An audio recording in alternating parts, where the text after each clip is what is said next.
Welcome to the Outer Realm with Michelle DeRoche and Amelia Pisano. Airing live on the United Public Radio Network, 105.3 FM in New Orleans.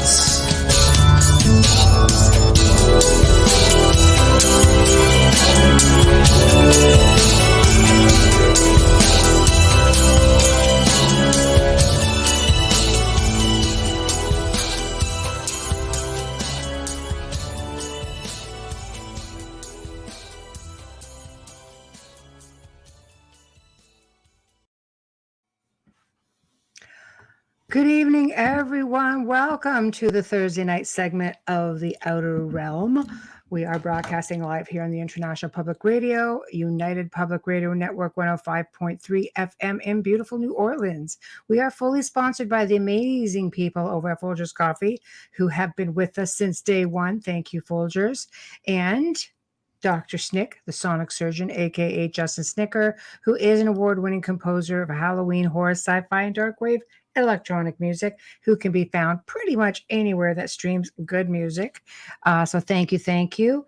Tonight, we welcome the return of Dr. Kimberly McGeorge, and she's going to be discussing possession and deliverances, home and land clearings. So that'll be fun, getting a lot of good feedback on that. But in order to participate and ask questions, we're going to have to get you into one of our 8 chat rooms, being YouTube International Public Radio Network, UFO Paranormal Radio, and Facebook, Joe Montaldo, UFO Undercover, Canada's Most Haunted, moi, The Outer Realm with Amelia and myself, UFO Paranormal Radio, and United Public Radio, News on the Flip Side, and if you happen to be on Twitch, just look up UFO Paranormal Radio.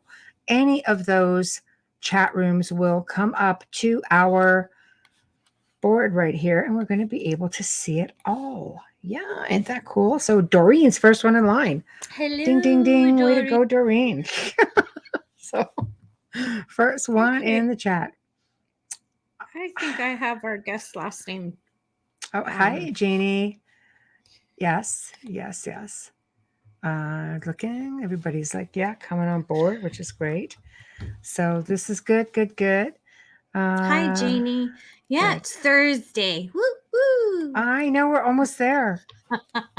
That's when I get a little psycho. I know. Oh my gosh. Bear with me. Yeah, Thursday. I'm just trying to get through the weather. It's been like snow. I can't get over how much snow we've had. I don't think I've ever seen this much snow in years. I think we're making up for all the snow we didn't get. But I was out this morning and it is freaking freezing. Oh, besides that, in the Arctic snow tundra. And it's freezing. Tell me that. So cold. I know. I thought it wasn't supposed to snow when it's freezing. It is. Oh wow. My hat's off to the construction workers on the roads. That's all I'm saying.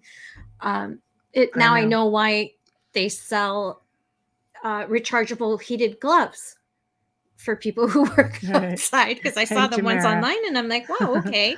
I guess skiing. And then I realized seeing them work today. Nope, it's the road. Cold. We were under another cold advisory.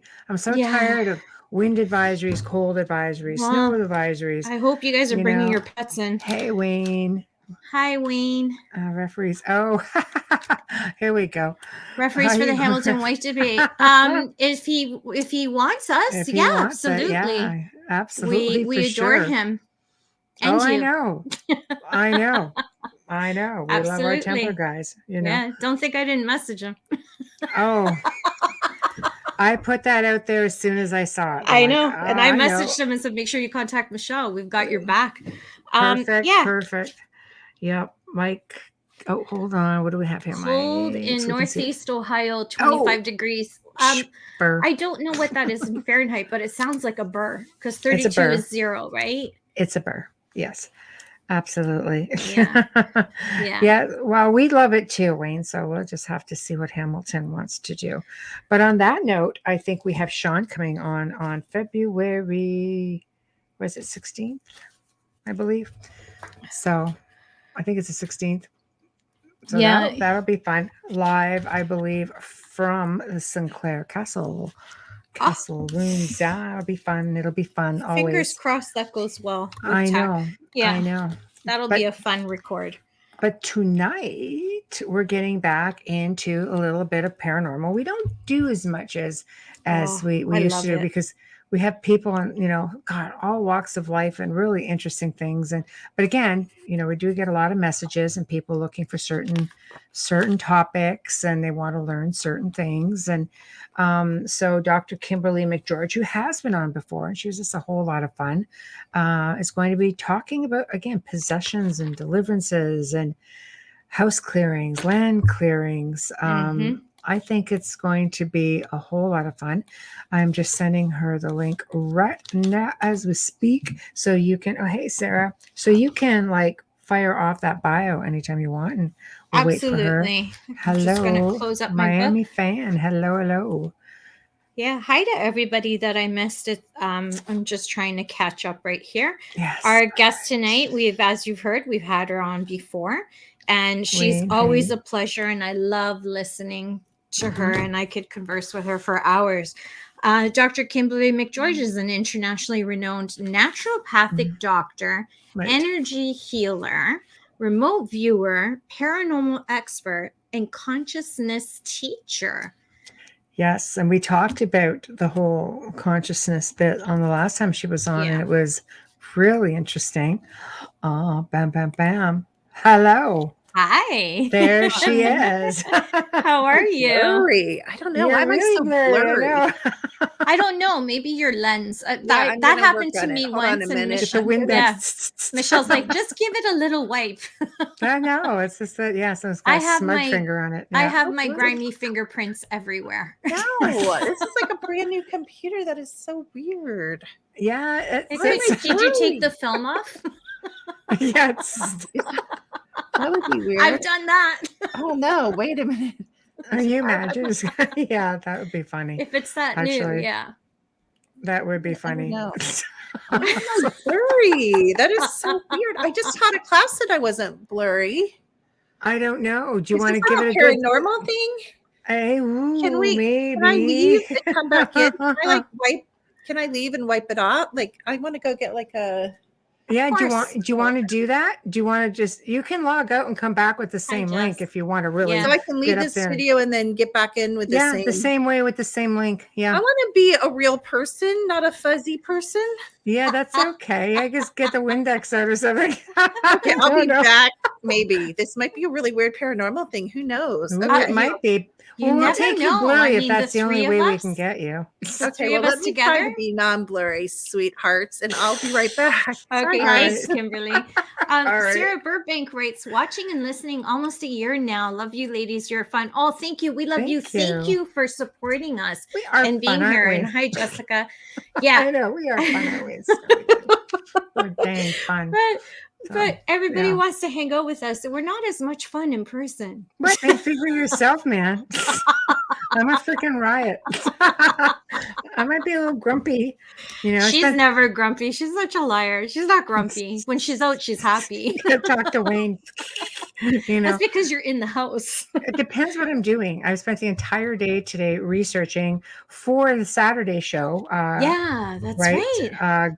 Gray Zone Uncensored. It's going to be really fun. I can't tell you what it's going to be about until the day of, but it's going to be a lot of fun. Oh, hi, Eric. Hey, Eric. My BFF. What happened to your count?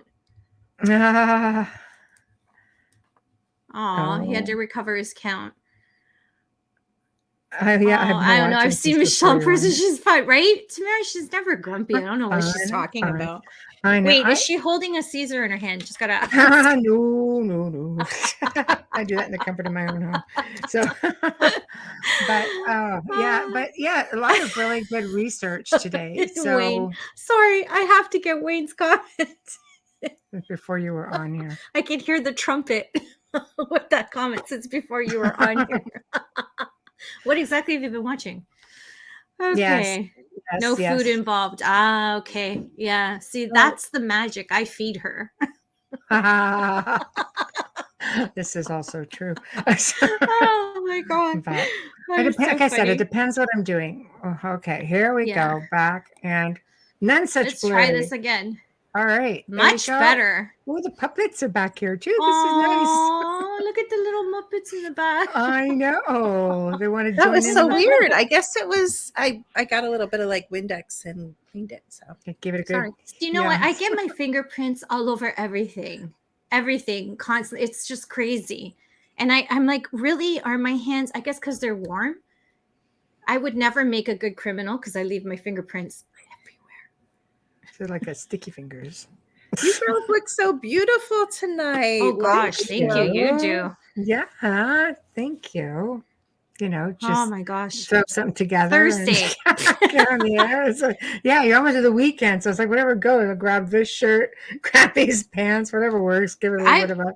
I've been really bathroom. looking forward to this conversation because I love when we have paranormal night. Bubbles, yes, Tamara. I love when we have paranormal night. Wait, That's what do you fun. guys usually talk about? You guys are like I thought you guys were like paranormal all the time. Like you guys are the paranormal queens. What are you talking about? No.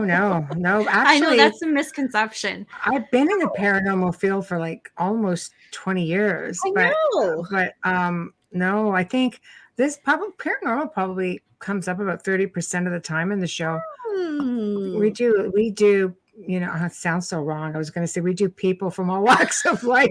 I have to catch myself as they're so wrong on so many levels. But no, we actually we don't do that.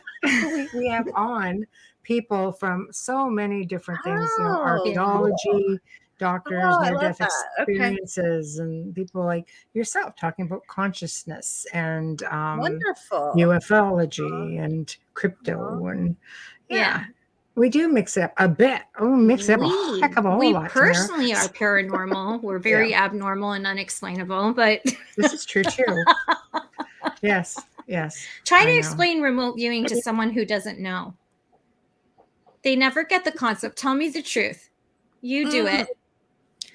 Well, especially because everybody's like, no, what about the coordinates? And I'm like, I don't use coordinates. I just go there. They're like, how do you just go there without coordinates? I'm like, I can't with you people.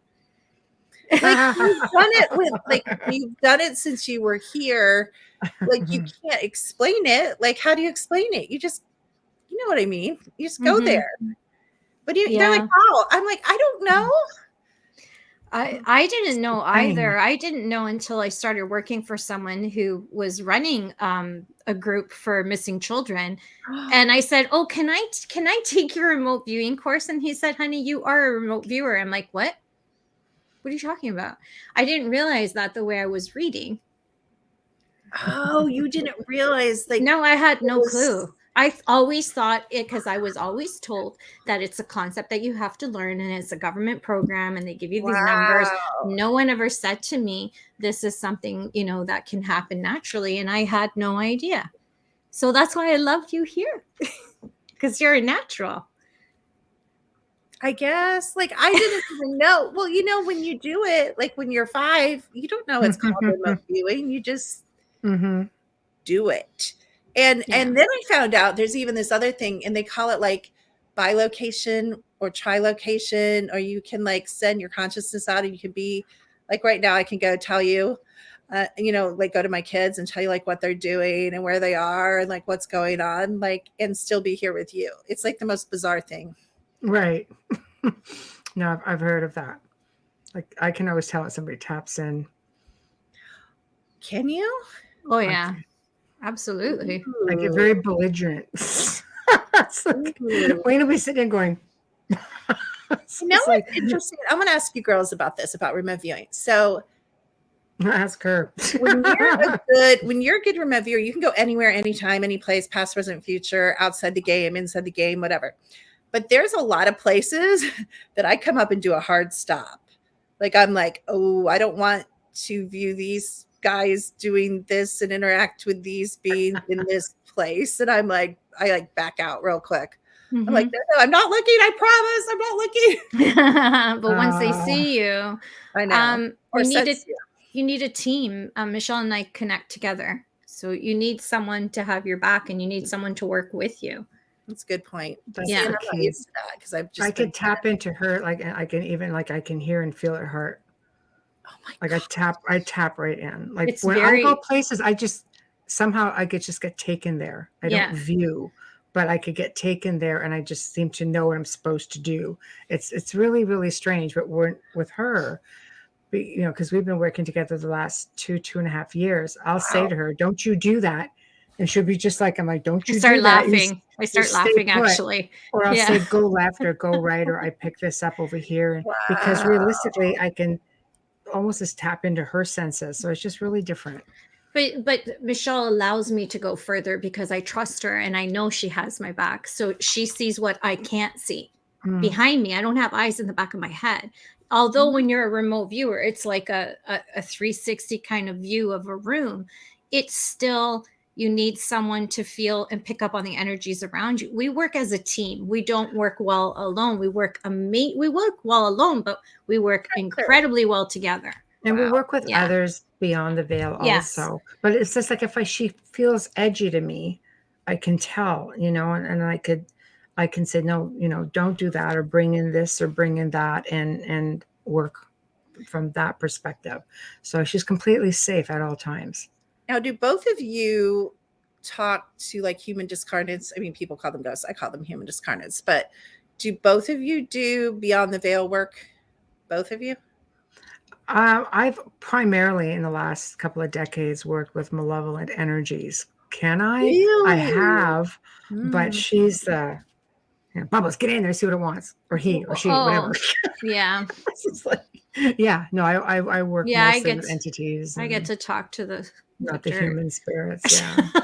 My schedule has always been just really busy, and anything benign I've referred to other people. I didn't realize you worked with like the darker side. That's all I've ever done. Really? That's what I started out in. I'm like, this is for the birds. I didn't do it till I met Michelle. I never trusted anyone. I've always found it fairly simple.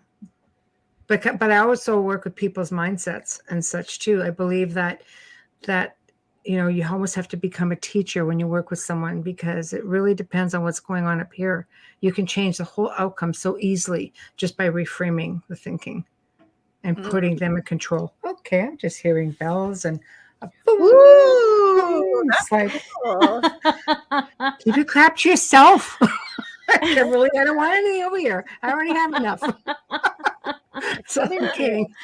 It's funny because we're hearing bells and the air is moving around me. So like beings are coming in. Definitely. They're like very attracted to the three of us, I think. Oh yeah. I heard a little bit of tapping a while ago, and I'm looking and see if it's the dogs. And then I heard this boom, just like this. I'm like, oh, I'm the only one here, like in this whole entire space, aside from 3 little, 3-pound chihuahuas. That's it. Wee-wees. They're all sleeping. Because they're so little. They're all sleeping. That's like I have a 1-pound one. Oh, she's like super tiny. She's a hamster. Oh, she's a hamster. She's a hamster. I have a Morkie. He's 15 pounds. Oh, you have like a I have one that's about that. That's one of my bigger ones. I don't know how many I have. I think I have 8 Morkies, 7 Morkies. Oh, I love them. I love them. Big personalities. Yes. Oh my God, the sweetest. They're like, I call them angel dogs. They are like the sweetest dogs. Yeah, and they're so smart. Well, mine can be an asshole, but he's so smart. Right now, he's on gabapentin, so he's asleep in the other room. He doesn't even realize I left. So he's just like knocked out. He's going to be 14 this year, and he has a really terrible separation anxiety because of the pandemic. So because he's so used to me always being here that when I leave even for an hour, I come back and he's like hyperventilating, and so sweet and sad. Yeah, it is. But he's so smart.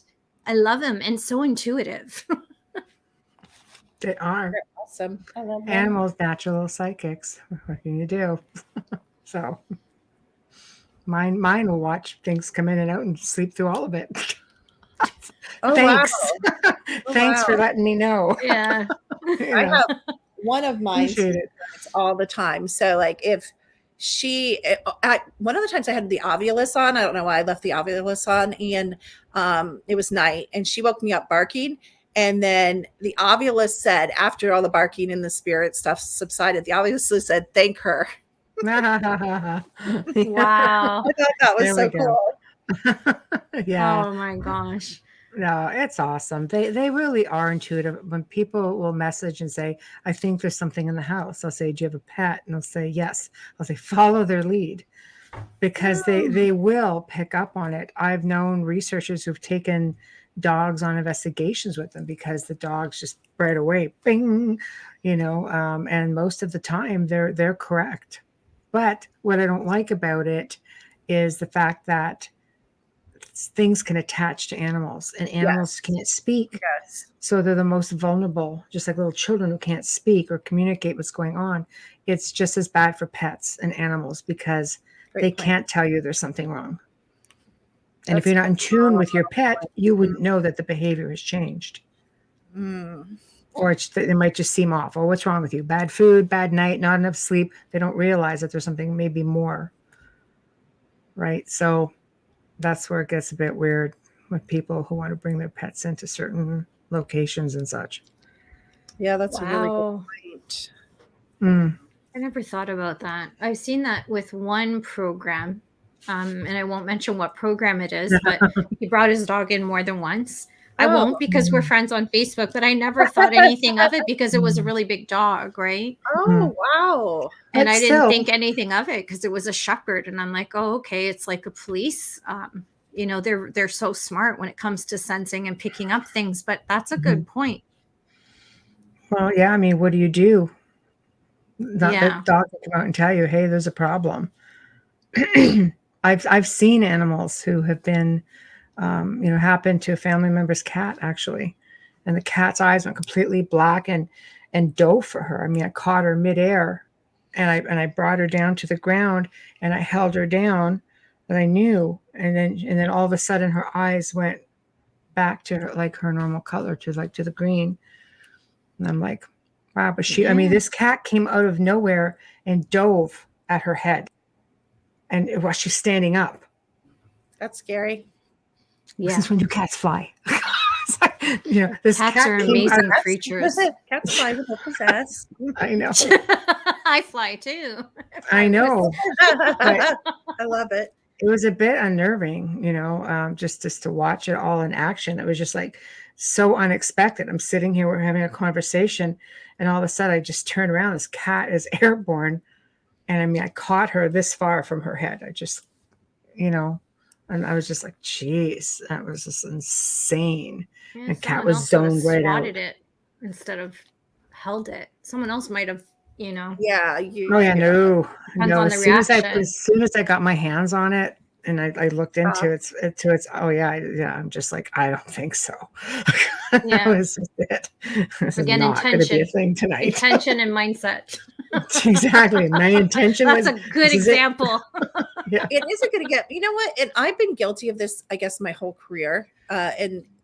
And I use the word a lot. I've tried to catch myself and stop using the word protection because, like, the three of us and many of the audience members, if you're like a trillion-year-old spirit, like, who the F do you need protection from?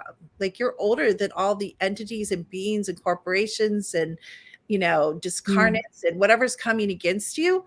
Like, maybe you don't remember, and you don't remember, like, all the lives you lived and, all the powers you have, or maybe they're not activated. But I think that's such a weird programming, even for those of us that are really savvy, that we need protection. And of course there's stuff, don't get me wrong. You girls know this too. Of course, I encourage a high vibrating home in a sacred space. Don't get me wrong. Absolutely. Yeah. But do we really need protection? I think that's a great question. Do you need protection? I think if you can ground your energy, it's a little bit easier from things latching onto you, or hold your body. Exactly. Grounded. You're a little less grounded, but you're still grounded too. Oh. And I've learned how to hold my body. If you hold your body, I mean, discarnates will still walk in and entities will still cling on and things will still happen, but it's a lot harder for them to get in if you're holding your body. And when we run scans, and I don't know about you, what you guys will see, and I want to hear, but almost everyone is not holding their body, even like really awesome, like doing the work, working on their shadow, like savvy people, they're not holding their body. Right. And those are the people we see discarnates in. And we're seeing tremendous, I don't know if you've seen an uptick. I have never seen so many beings with other beings in their bodies as I have in the last year. We talked about that once, and you're right. Yeah. You think with this you know, a lot of Mindset. lockdowns and the mindset, it's depressing. But that's just it. It's the mindset. People are fed up. People are sad. People are scared. People are angry. I think when you have those kind of emotions, it's not that it makes you negative, but it would be considered maybe a negative emotion, something that would be enticing to So you're something that needs to saying feed from that. they're maybe I'm seeing it more because the mindset's been like the global collective mindset's been lowered into like sadness, depression, fear. Fear's the number It's one. compromised. It's compromised, so it's easier to get in. Yeah, let's face it. I mean, the powers that be and the media are constantly fear mongering and drilling these images into your head. After a while, it's almost instinctive. You're just like, gosh, again, you know, after a while, you don't even know. People are just like, do I even need to be fearful right now of what's going on? I don't leave the house. You know, like I'm safe in my space. That's That's a very good point. The division, you know, the arguing, you know, he said, she said, I agree, you don't agree, that, you know what I mean? Like, I think people, you just start to lose your faith in whatever it may be in. But I also feel that they're losing control, or they feel like they're losing control. So how can you focus on a collective when you can't even keep your own space secure? We were just talking about that, my daughter and I. Distraction. It's distraction. Yes, exactly. You fit right in. That's right. Exactly. See, Tamara's got it right. Yeah, it's like your spiritual immune system is down. Yeah, I do Tamara's too. full of them. She's got great I love that spiritual observation and skill. I know. No, it's true. Every now and then she'll throw out a zinger like that. It's like, good. So it comes from skill. It comes from experience. She's gifted. Yeah. Sorry, go ahead. No, I was going to say, I think it's just the type of energy that you let your guard down because you're so focused on other things. And if something's going to come in, that's a pretty good time to get you while you're down. Call me crazy. Just a little thing or two. No, I mean, maybe that is. I just was wondering what the uptick was because, like I said, I've just never. But that makes total sense. Well, I'd be interested on your point of view. Yeah. No, since you are the guest. No, it was the observation that was like bowling me over. I really didn't go like the step back to really think about why. Okay. When I see them not holding their body though, I didn't go like beyond that, like you just did, to say, well, why aren't they holding their body? Like, because I work more with mindsets than I do so much the physical part of things. Like for people who don't understand what holding your body is, maybe you can, explain to, Oh, sure. So, well, first of all, and I don't know about you girls, but I'm like, it helps that I'm like part hippie, I feel, but I never wear shoes. Ever. Right. Like I only wear shoes. Actually, I started to drive out and I didn't have any shoes in the car and I was going to meet my daughters to eat. And I'm like, this isn't going to work. Like I had no shoes anywhere. I usually leave my shoes in the car. Right. Because I only wear them when places require shoes. I do not wear. As a matter of fact, and my dad can attest to this, and I didn't know this was a thing. Somebody just told me this is a thing. Grounding in snow is like a new thing, like on TikTok and stuff. I didn't know that. But I stacked wood for 3 hours with my bare feet on ice because to me, I didn't feel it. Like, and my feet didn't get numb just because, like, it doesn't matter the season. I never wear shoes. It's like those survival guys. Have you seen, like, there's a survival guy named Cody and he like goes through the desert and through the snow and stuff and he never wears shoes. And I didn't realize I was like that too until like I did it with no problem. Like, you know, I didn't have to warm up my feet, didn't have to put on socks, just came in with no switch. So really, I think our bodies are made, if we condition them, and I don't mean just our feet, but there's just something. And actually, if you ground on ice, it's like, of course, different than if you're grounding on earth, but it's really purifying and sharp and astringent. It just felt really clean. It's hard to explain. It's like the polar bear club, right? Yeah, when they jump in, it's just this pure cleanse. Really, just like it was different than like you fall into mindset again. Well, I guess you're right. Like where the cold doesn't bother you. I guess you're right. I've walked in the snow bare feet. Usually it's just to Yeah. grab like a cat bowl or something, but it's like never anything exciting. I've done it to get my Went Amazon back in. order. Yeah, or getting into, let's say, a really hot bath where like it would be scalding, but you condition yourself. I do it by like almost getting into a shivering shake, like I'm freezing. And then I just get into super hot water and your whole body will go red. But it's just like, and it's after a while, it's like, it's only that initial. Yeah. Like Yeah, you well, said, it's like how can people walk on coals and fire? It's mindset. Yeah. If you're afraid, you're gonna get burned, right? I think so. I don't know. Well, Conditioning. it goes back to like what you said. So you're using the word mindset, and I, in my words, would say creating your own reality, which is the same thing. Right. So whether we're doing it consciously creating our reality or whether we're subconsciously creating our reality, every single person in this realm, in 3D on Earth, we're all creating our own reality. So if you guys have like $0 in your bank account, you've created that reality. If you have $1 million in your bank account, you've created that reality.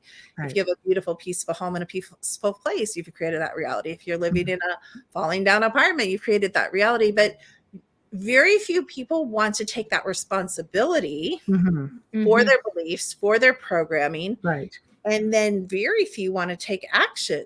So a lot of people come to us and we turn a lot of people away. We won't even do scans on them and stuff because they come to my staff and they're like, can she heal me? Can she increase my income? Can she? It's the wrong intentions. Yeah, bring my love of my life in, that I can marry. And some of my staff are my kids and they're like, my mom doesn't do that. She's not a magic pill. I'm like, thanks, guys. Thanks. It's like a sideshow, right? You feel like a sideshow. Yeah. It's true. I'm not a magic pill. I can, just like you guys do, I can inspire you. I can empower you. I can maybe help you think differently about things. I can teach you. We can strip bare your beliefs and your motivations. We can help you heal the inner child. We can talk about past lives. We can do a million things, but I'm not going to do it for you. And so the consciousness community has really conditioned people, and the telesummit industry is really guilty about that. For $97, you know what I'm saying? You'll get rich, you'll be healed, your immune system will be strengthened, whatever the promise of the day is. And it's a real disservice because these people get hooked and it's not that hope is wrong. I think hope is good, but they're buying into that. Oh, well, maybe the next package will work, and I'll be abundant. It really comes down to action. I mean, we have to put action beyond, our creation. And yes, we can attract things, as you guys know. But it's intention, vibrations. Absolutely. Yes. Yeah. And it's not just the vibration of what you desire, but it's also your vibration. So we teach, I don't know if I talked about this before, and I'm sure you guys do too, maybe using different words. But, when we look at an aura, we're looking for expansion. Are you connected to the all? Are you connected beyond the 3D? And how far up and where, kind of where's that connection missing? We look for purification.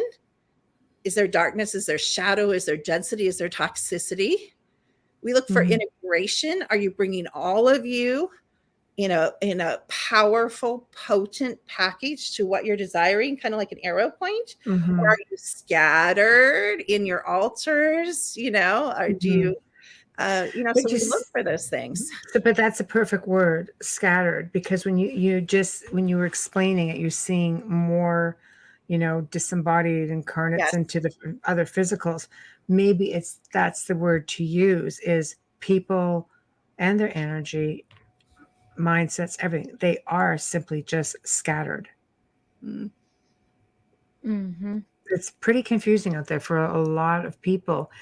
I think you have to be happy in your world in order to want to take the time to either meditate or set your intentions, raise your vibrations. Raising vibrations, that's all really positive stuff. And some people are maybe finding it very difficult. But you have to hold yourself accountable first. No one does that. You have to hold yourself accountable. You have to take responsibility. Everybody has choices. People don't get to places because they're lucky. They get to places for their choices. Right. And self-pity doesn't work. If you're there, you're going to wallow even longer, and that brings on depression, and that's a whole other thing that takes some time to come out of. No one's judging, but you do, and I don't mean to say but, respectfully, you do have to be accountable for your choices, and once you do that, it changes everything inside of you, and then you're more open to getting healthy on the inside. We see that a lot too when we work with people, is this victim mentality. You know, my ex did it, my boss did it, my parents did it. And we're not denying influence of handlers and negative people and traumatic abusive situations. We're not denying that. But there comes a point where you're living in the now, you know, and the now, or you should be. And so you don't have to live under this programming that other people and situations have put you under and allow that to be your excuse. It's funny. I have one gentleman, and I tell him this to his face, so he won't mind me sharing, but I've been working with him about 7 or 8 years, and occasionally we'll have a one-on-one every 3 or 4 months. I just realized we just had a one-on-one, and I realized that 7 years ago, I could have recorded our first one-on-one and just played it throughout the years. Because I'm saying the same things 8 years later, because there was no action. It's all, you know, my mom. It's passing the buck, basically. There's no movement. There's no, and he's like, well, what am I supposed to do? And I'm like, go look for an apartment. And then the excuses. It has to be perfect. The apartment's moldy, it's old, it's expensive, it's too cheap, it's in the wrong neighborhood, it's in a busy neighborhood, and so I think that's where the Matrix program and, you know, programming comes in, because there are many energies here and many entities here that are for you, but there's many that are against you, and they feed us, you know, this programming and these excuses too. I agree. I like that word, the Matrix. A lot of people, no, I do, you know, because some people believe that it's all a simulation, you know, and I don't know, maybe it is. Maybe there really are little green men on the moon. That simulation push the narcissist button on this generation. Just saying. No, it's true. No, I do believe in, you know, multiverses, and I do believe in dimensional everything. You know, it's amazing, because when you start out in the field of the paranormal, it's you have black, you have white, and you have a little bit of gray in the middle. You don't realize how vast it actually is until you're in the field a really long time. And I look at everything now, like somebody will just give me just a basic question about something, and I'm just like, I don't have basic answers anymore, because it can go off in so many different directions. You know, I was asked to appear on a show and talking about like even ley lines or portals, and like, well, how do you want to talk about them? Do you want to talk about power spots? Do you want to talk about how they were important to the ancients and why the ancients built their temples here? Blah blah blah blah blah blah blah blah blah blah. It went from here to like this, and she's like, I don't know. What do you think? What I want to talk about. It was fascinating, but to hear it just, you know, coming out of my mouth, I think to myself, somebody could have asked me that same question even 10 years ago, you know, and I would have been like, blah, blah. Have you, sorry, I'm getting information, so I just have to ask. So excuse me. But okay. Michelle, have you gone into, I mean, how much of your past lives are you aware of? Because I'm seeing some of your lives right now. I just wonder, am I allowed to say one? Yeah, go ahead. Something I'm seeing? Yeah. So definitely a lot of priestess temple work you were involved in. Like, so I'm merging with that life. So I'm in your presence, and it's just like, it's bringing tears to my eyes in the sense of like I can't even explain it. Like, just like power and all, like just definitely high up in the, you know, temple priestess and priest, because you weren't just a woman, you know, system. So just a lot of real ancient wisdom there in that system, it looks like to me. Wow. Thank you. Yeah. Always feel free to share. It has a few, couple million Well, of when my you were personal talking friends. about that No, I portals know. and I like it. ley Yeah. lines and archaeology, I'm just like all of a sudden this life, I see things like movies. So your movie opened up and I'm just like watching you. So anyway, and I'm like there. Cool. Yeah, thank you. Thank you. Yeah. Now, yeah, I've been led, by spirits to many of my lives, and I've had them validated. And I have heard this one a little bit before, just in different Yeah. formats. It's like, like the word all, like it's just like I get chills in your presence, like the power and the like you're something. Well, thank you. Would you like me to send you over some of that energy? Pass it on to the three of us. Can all bask in its Just give me glory. some. I'm falling. I'm so I tired share. today. Thank you. Thank you. No, I Oh love my it. I gosh. love it. I love past life stuff. I think it helps you to understand a little bit. Like for me, what it did is it Mhm. helped me realize the void that I had felt, the sense of leaving someone behind, that Oh sense wow. of the sense of mourning that I wasn't, I know why we're not allowed to remember everything, because we would be going through so many grieving periods. And Yeah, I think it'd be hard to be content because the past. yeah. Okay, so I have some past lives that I've remembered. Actually, I thought I started writing a book and I thought I was writing fiction.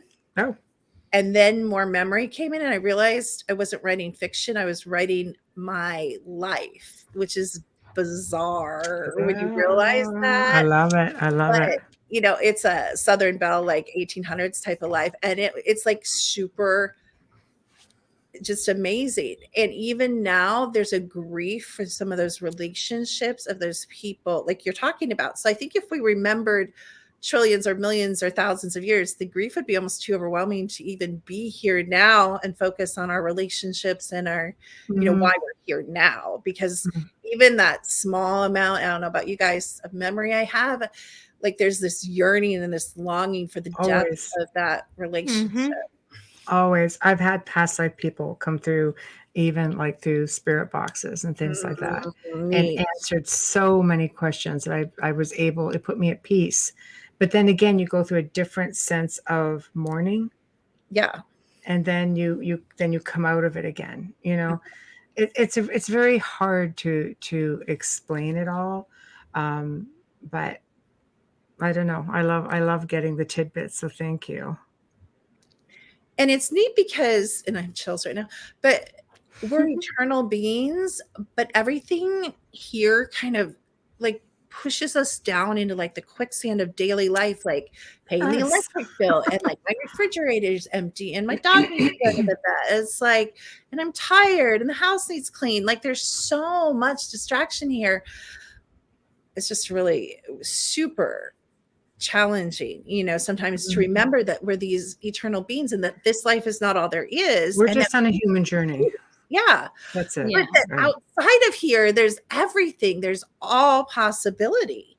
And we get to choose. And religion, including the Eastern religions, which usually does a better job, in my opinion, teaching about death and the afterlife than the Western religions and Right. history. They do quite a bit better job, but still, we think that death is this material. Well, there's really no death if you're an eternal being. Hello, it's a switch of avatar or no avatar if you just want to go back to being light, color, and sound. But how exciting! Like death doesn't become this depressing thing. Well, maybe for your loved ones, as we were just talking about past lives, but it Mm. becomes this amazing, delicious thing where if you're 60, 70, 80, you should be thinking now about what you want to do next. Do you want to go back on a ship you might have been on? Do you want to go to another game realm? Do you want to come back here? If you want to come back here, do you want to come back here? We think it's so linear, but you can come back here and go back to the Old West, or you can come back here and you can go back 7,000 years in the future. So we're Mhm.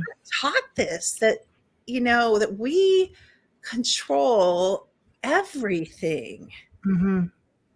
No, I think it's amazing, because you're thinking, people who are going how many years in the future, maybe those are our time travelers, Mm. just kind of slipping through dimensionally or through a time slip back to this time. There's things that you just, if you've been to the past or you've been to the future, you just know how to. I mean, there's even conspiracies out there that George Lucas went and did a time travel thing, and he came back and said this is going to be a hit. Pretty much gave him Star Wars, and so that's one of the real big ones. And he came back and he wrote it.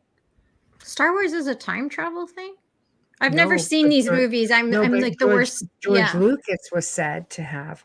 I don't remember all the details, but I do find it rather interesting that there's a lot of people. I think Star Wars is a secret space program reveal, not a timeline thing. It's now. Star Trek definitely was, because Gene Roddenberry was said to have met with the Council of Nine.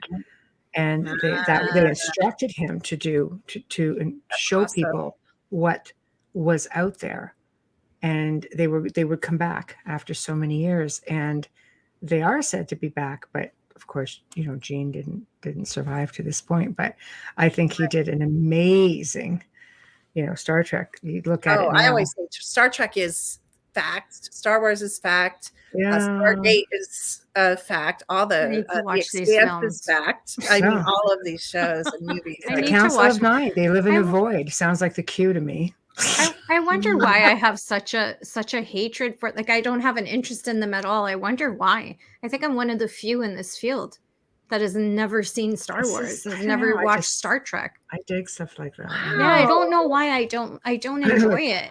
I tried to watch Star Wars. I put it on and I'm like, oh my, Jessica's saying the same. I need to watch we're these. Pretty much the same person. Yeah. It's a family thing. Yeah. Okay. Eric said we're watching these movies once a week. When did you start watching Star Wars, Eric? He's my BFF. When did you start watching Star Wars? Like, why haven't you told me? See, everybody has seen it but me. I know, Jessica, you haven't, because we watched action films because her dad is my brother.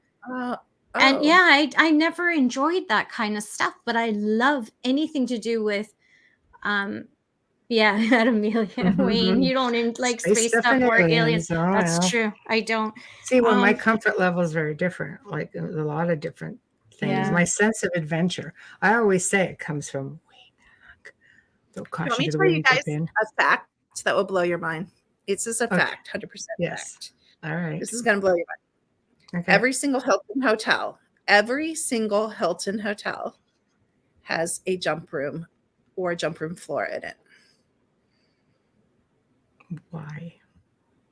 Because the elite go there. Well, it's owned by. They jump. Yes. So they jump room. Yes. They jump rooms, and people are like, well, where do they jump? They jump from one side of the world to another. Yes, in this realm, but they also jump to Mars and Venus and Jupiter. They do too. Yeah. No, this is true. Antarctica. And Antarctica. Dark fleet. Rothschild Island, not too far. Oh, that's a whole other. Yeah, we could do a whole other show just on crap like that. Jesus. So I don't doubt that at all. Actually, I don't doubt. And to me, a Stargate portal. So let's throw this out. Here's a general question: what's the difference between a Stargate and a portal? I would say nothing. Same. Yeah, it's exactly the same. Verbiage, right? No, yeah. I have the best picture. It's not mine, but it was shared with me. It was just shared in a Bigfoot group of this being, and you can tell it's like a human type. I'm not saying it's like pure human. It might be like fey human or part fey, whatever, going through a portal in a tree. It is clear as day. It's not one of these things where you're like, what is that? And what is that? Like, there's portals all around you. There's probably portals we are portals, first of all, as you guys know, but homes, don't you deal with portals in homes? People don't even have them in my house. Yeah, all the time. Yeah, all the time. Yeah, they're always around. Yes. Yeah, but people don't know that. They're no, and that's a good thing, I think, sometimes, though. Oh, well, probably. Yeah. Depends how you're using it, because you might not come back. So. No.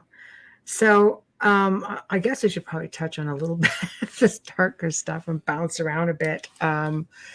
I know we got people who tuned into it. So let's touch on the demonic then, since we'll blend this in a little bit with let's go there. Do we see, this is one of those things that for me, I had an attachment. I've worked with people with attachments, but religious mindset tells you these are demons. But I've had extraterrestrial experiences from the time I was a child.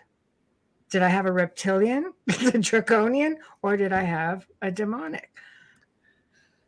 I don't know. What are your thoughts? Because some people believe it's either one or the other. Very few believe in both. This is so interesting because I came from such a polarized, and you mentioned this. This is what we're talking about, you guys. We're talking about when you've really been and you're open enough to change and to repeated observation, you end up different than when you started. So when I started, I was born again Christian, and I'm like, everything's a demon. Like every attachment, every spirit I saw inside of someone, this is kind of stupid, but when I was really young, I didn't even know about like human discarnates possessing people. I know that's so stupid. So I thought they were demons too. So everything, like I was like, you know how they say a demon behind every bush? That was me. Right. No, media makes me say that. My producers make me say that. So everything was a demon. And so everything was like Jesus Christ, and the typical standard, more like the Catholic Church exorcism is how I started out, Right. And as I progressed through the years, I'm like, oh my gosh, there's so much freaking stuff that can be inside of houses and couches and people and refrigerators and animals and land. And the sky's the limit. Right. Right. Like I read in today in this little Podunk gas station, I am telling you, I thought he was a tall gray, but I think he was a Men in Black. The creepiest experience. I mean, when I walked in, he had his back against the milk case and his eyes were burning through me. And I was running frequencies trying to match, I'm like, this is not human. What ET race is this? And I've just come such a long way from not even believing there were other races, because when you're brought up in a heavy, like Baptist home. Oh, yes. Yeah. You said reptilian. They would have said that's a demon. Like everything's a demon. That's what I mean. Yeah. Yes. Yeah. Or Roman Catholics the same.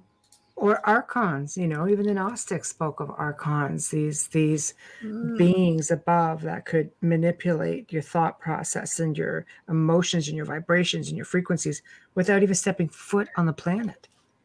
But I think of the archons as the god, and I'm using gods as how we think of gods, I guess, the Greek and Roman type of gods. So when I say gods, I mean what you guys are thinking. Yeah, just not kind. But they're outside of the game. Yes. And a lot of the ET races that aren't even the Archon races, from what I understand and who I've talked to. Okay, so now we're getting into like crazy stuff. But anyway, so it's a crazy show. What do you want? This is the kind of stuff we talk about. Yeah. I believe this is a game realm, just to be, perfectly clear. It's a Matrix game realm, and Westworld shows it to us, and a lot of these show us. Oh, what's that? The game with the girl with the arrows, the movies, they show us at the game. The Hunger Games. Thank you. Yeah. So, that I watched. Stephen King, who's the high priest way up in Satanism, shows us too with Under the Dome, right? So they show us over and over and over again. And the elite and the entertainment industry are usually children of elite, sons of elite, daughters of elite, married to elite. The cabal, I'm sorry, you guys. I mean, everybody's like, the cabal, they're so evil. I don't care whether they're evil or good, because polarity is a game thing. But the point is, they have the knowledge. They have access to manuscripts that we don't easily have access to. Some of them have been under the Vatican. The Alexandrian Library was burned, and so many of those books, they didn't burn them. They burned the library. No one ever said they burned the books. They spirited the books and the magic books away. And a lot of those books have the history of the ages, and even outside the game realm. And we're in a lot of those books. So a lot of the really powerful fire creation spirits like you, there's probably books and stuff you even wrote in there, but they don't let us access them. No. But so I got a little, what were we talking about? I got way off on bunny trails. I don't know, but it's funny you say that, because there are some times where we'll be working or I'm researching and I'll just say, show me. Boom, boom, boom, boom. Everything I need is right there. Or we'll be working and she'll say, well, okay, what are we going to do now? And I'm just like, I don't know, I got to think for a minute. And I'm just like, blah, blah, blah, blah, blah, blah, blah. And it works. That's really awesome. And we're like, wow, it worked. We think about that like a year ago. Yeah, not this time. I got way off. We were talking about the whole demon thing. Well, back to that, so much of the simulation to me, though, is simulation. Like I was talking about the guy I ran into, but like everybody's like, oh, all trees are organic. No, not all trees are organic. When you go into cities, like I'll give you a great example, Central Park. And you girls will be able to discern the difference. A lot of those are sim trees. They're not organic. I've been there. You can't communicate with, I'm not all, there are some, but not as many as you think. So everybody's like, nature is always nature. No, it's not. Nature is not always nature. There's simulation nature. And even a lot of the portals, they're not all in organic trees. Some of them are complete simulation. And if you go into the national parks and you really are sharp and higher level, you can find all their holographic entrances that they thinly disguise. Every national park has tons of entrances, both to inner earth and to the underground bases. It's not all underground base stuff. It's also other realms and other kingdoms that are, below. I believe that. It makes so much sense because Yellowstone National Park has the most missing campers and hikers of the entire world. Parks, but Yellowstone has the highest amount.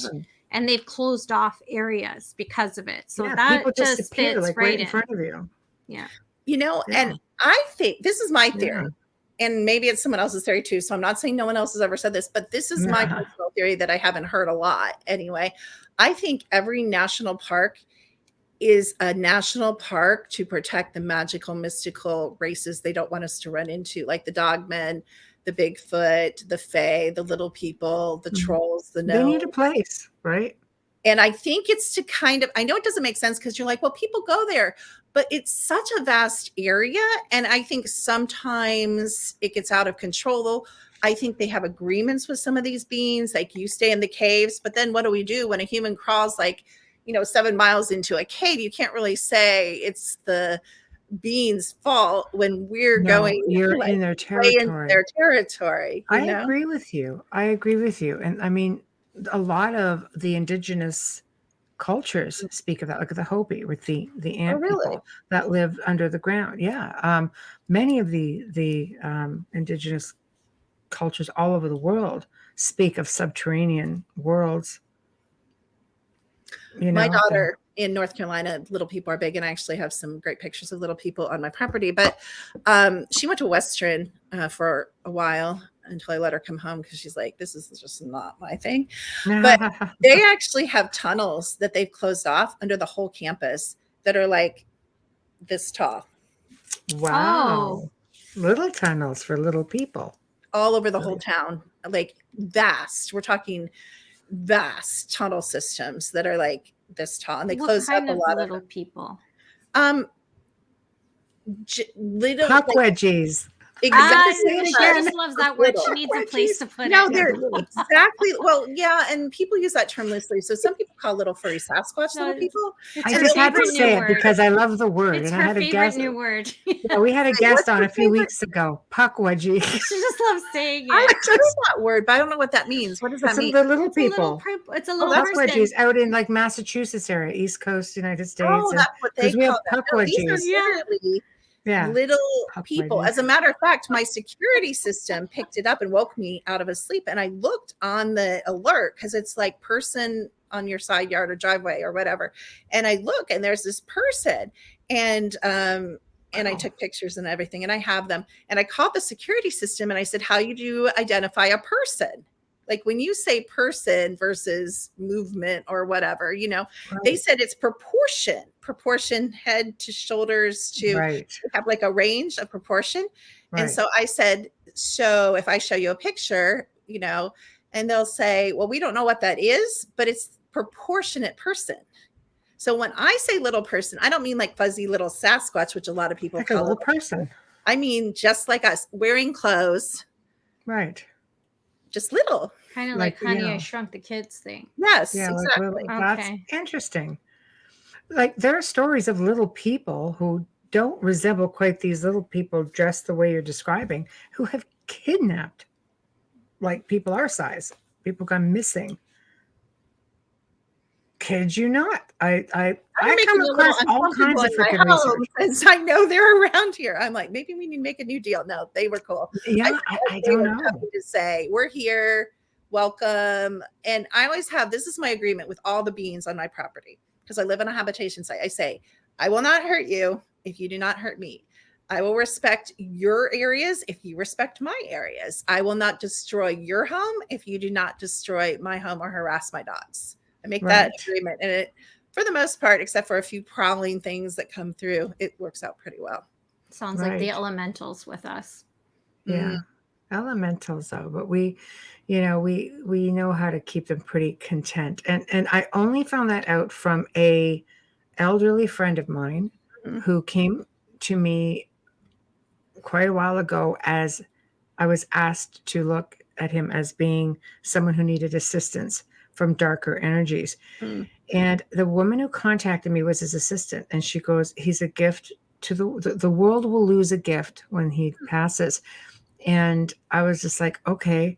I got to know him. Like we would talk 2-3 times a week. Wow. Being elderly, he loved it. And I learned so much.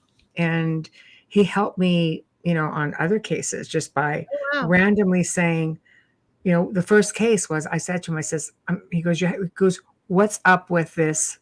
And he named the city of where this person lived. I went, okay. Like, well, there's ley lines there. So it's just amping up all the energy. It's just a little bit hard to work it. And he goes, so just move it. I'm like, what? He goes, just move it. I go, you can move a ley line? He goes, yeah, give me a minute. In a minute. But I found out he actually works with the planet. He works with whales. He works with different species. That's cool. Dolphins. Yeah, he's just extraordinary man. And as soon as he moved it, and I don't mean move drastically. I mean just inches. Oh, okay. The homeowner messaged me. She goes, something just happened. Everything just changed. Like the energy just shifted. I was just like, because she's very gifted medium as well. I'm just like, like literally right now. And then he's on the phone saying, how does that feel now? I'm just like, apparently it's good. It's like, yeah, thank you. Yes.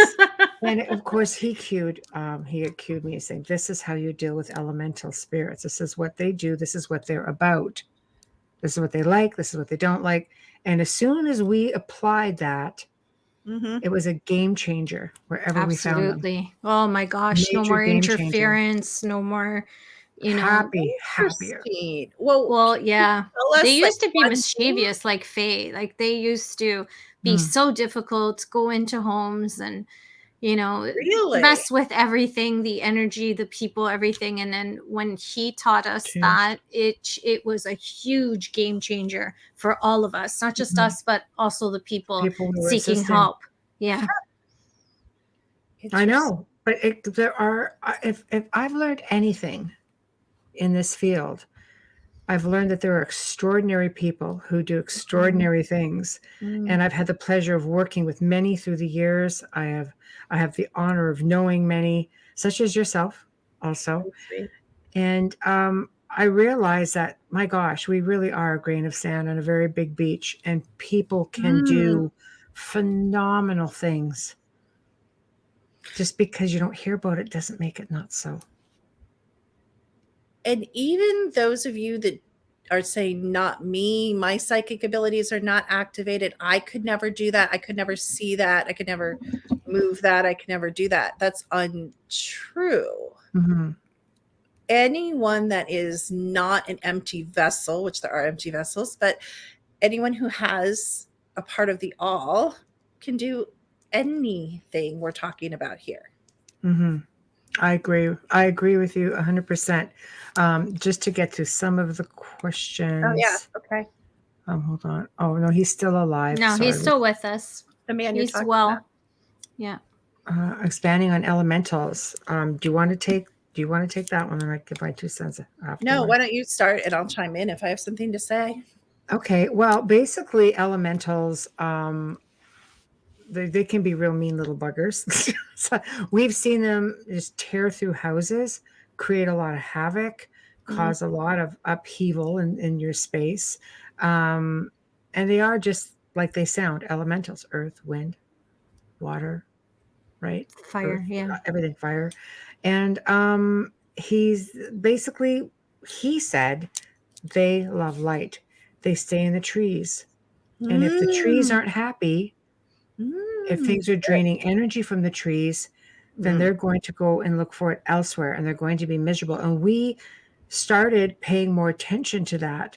Every location we went to, we would specifically look for elementals, and we would hit light at the trees, and you would see them come up, you know, and in the fall, they would go down to bed, you know, in the winter. Hi, Hey, Rick. And it was phenomenal. So by lighting up the trees and the roots, it kept the elementals at bay. They're actually very sweet. Yeah. Very sweet. They have the most adorable giggle ever. And it just was really shocking the first time we applied it. It was just completely shocking to us because, you know, when you have that kind of disruption and the fear that happens to homeowners because new homes are going up into these forested areas, you're invading their home. It's true. So they're just fighting back, right? So, well, they like things done their own way. They're protector. They're earth spirits. Yeah. It's all about the trees, the planet, offerings. everything. Yeah. Offerings. It's all about that. Yeah. I don't think there's anywhere you can read about his work. I think he's very private, isn't he? He's very, very private. Yeah. They always say they're chosen people, Dave. They don't the first thing his assistant said to me was, he's not from here. Yeah. Ooh, very, very private. You can't just connect with him. He's not that person. Wait, did he reach out to you guys? Did he reach out to you? That's how you met him? Yes. His assistant actually messaged a friend of mine, Linda Corino, who I filmed with. And she goes, I don't know this, they're closer to you. Would you mind? Oh, I see. Okay. And I said, sure, because he had a lot of dark things coming in, he picked up. And it was weighing very heavily, and he had issues with extraterrestrials and things like that. So I said, okay, no problem. Yeah, right. And I know it was amazing. He's just, but I find with all of this that I've met other really amazing individuals through that process, because within a month of him was another lady who we assisted, extremely gifted. And it's always this dark energy that infiltrates the gifted who are doing light work. Sometimes it makes you wonder who they are actually after. Is it the person coming to you for help, or is it to you? Ooh, that's a good question. It makes you wonder, you know, it's like you're chosen to be at that battle. And it makes you wonder, what is really going on here? Are they tormenting them because they know that I'll be there, or Michelle will be there, or we will be there, or you'll be there? You know, anyone who does light work, you have to ask that question. You have to be aware of who you're helping. And it's a kind of heavy thought. Yeah. Okay. Yeah. No. I accidentally tapped. No, it's a new microphone, and if you just tap it, it mutes. Okay. No. Yeah. So I mean, it's important to know. What are your thoughts? What kind of people in your field, like with what you do, end up, let's say, possessed or attached, and how do you deal with that? I'll give you an example again. So sometimes I'll start a session, you know, like this, you know, on Zoom. And we'll start, and all of a sudden I'll be like, okay, I'm not talking to you. We can't go any further. And even though I don't really want to pull things out of people in a one-on-one when we're not even focusing on that, we're like trying to accomplish something else. Right. I have to. I can't. I want to make sure I'm talking to the core spirit that's supposed to be in the body, not all the hangers on and, you know, whatever. So sometimes I'll just pull them out. And it's interesting because, and I know you guys are individualize it, but all the books you read, it's so generalized. Like, I don't know if these people are fakes or what, but I deal with each situation because these are beings that are exactly like us, that have their own thoughts, their own emotions, their own experiences, their own age, their own associations, their own philosophies. And you have to deal with each being, even if there's 3 beings in someone. I don't deal with the group. I deal with them as unless they're like intertwined in some way, I deal with them as individuals. And so sometimes I'm super nasty. Well, I used to always be nasty. Like, basically, my version, the religious version of get the F out of here. Right. Now I love it. I start nice. So Yeah. not for me. Nice for me isn't necessarily nice to the end result, but I'll be like, hey, could you leave, and could you step out at least for this time so, we can focus. And sometimes they're like, no, we've been here like 7 weeks. Who are you? Yeah. They'll give me attitude. And I'll be like, no. Okay, no negotiating his here. mom, he lives in a crappy place. I know a bunch of better places for you guys. And they're like, well, like what? I'm like, well, I know a guy. I'm not going to say where he lives, but he has a huge man. He's someone who did me really, really wrong a long time ago. Oh, no. Yeah. And I say, I know a guy, and he has a theater in his home, and he has a pool, and how's that karmic reaction for you? And they're like, okay, we're gone. Where is he? And I'll just tell him. I mean, they work on frequency signatures. So all I have to do is say his name, and they locate him immediately, and they're gone. But don't you pay for that, Kimberly? Don't I what? Karmically pay for that, for sending this to? Okay. No? Okay. You want to hear my belief? I used to believe in karma. I used to use the word karma. Now, this reality is a mirrored reality, which is very close to karma. So there is a cause and effect. But I haven't told you the whole backstory. Believe me, Okay. The backstory that he has accumulated against me is like this. I haven't even matched it halfway yet. He's still got a lot more coming before there's like an even energy. Okay. I understand that. Yeah. Plus he's a timeline enemy. We've danced in many, many, many lives. Sometimes that's a whole different thing. Sorry, this is a really, just to make it clear for the audience so that they don't start throwing energy around because their I boyfriend broke up with them kind of sending thing. them to people. Yeah. So because then they call Michelle. It's interesting. We've got a waiting list. I'm just saying. That's true. But karma is an interesting word because I've changed my mind. I believe that karma is a belief. So if you believe in karma, and it comes up on tons of people, but it comes up on tons of my clients because they believe that in their past lives, or they brought it in believing that. It goes back to what Michelle said at the beginning of the show. And she says, I'm sure through many shows and in her private consultations, it's a mindset. It's your belief. We create our own reality. If in your reality, there's karma. Have fun with that. My reality is there's not. There's cause and effect, which is a multiverse, multi-dimensional thing. Yes. So if I go out and kill 10 people, even if I don't get caught here, let's say I get away with it. Let's say they never catch me here for whatever reason in the game.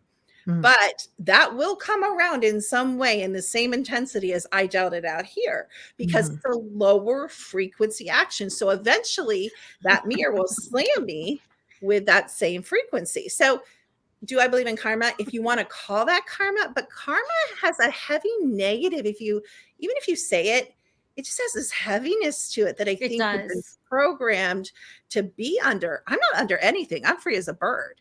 And you know what?